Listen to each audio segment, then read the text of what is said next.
দেখো 28/1/25 তারিখের যে ম্যাথগুলো এসেছে সেগুলো সলিউশন করব।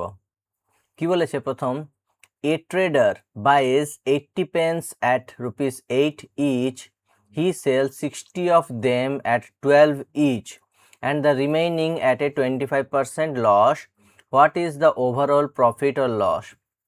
বলছে একজন ব্যবসায়ী 8 টাকা দরে 80টি কলম কিনলেন, তাহলে সিপি কত হবে?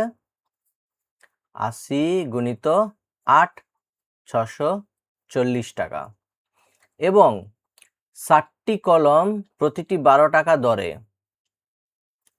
এবং বাকিগুলো 25% ক্ষতিতে বিক্রি করলেন। তাহলে এসপি বলে দিচ্ছে প্রথম 60টাকে 12 টাকা দরে মানে 720, আর বাকি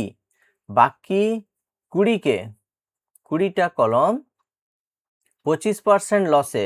কত লসে? 25%। তাহলে 8 থেকে 25% বিয়োগ করলে 75/100, 25 3 25 4, 4 দুগুণে 8, মানে এখানে 3 দুগুণে 6, 20, 20 গুণিত 6 কত হবে? 120।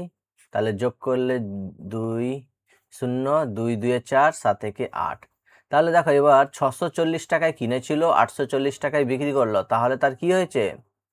প্রফিট হয়েছে। কত হয়েছে?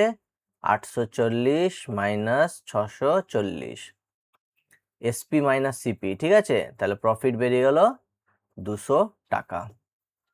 ঠিক আছে।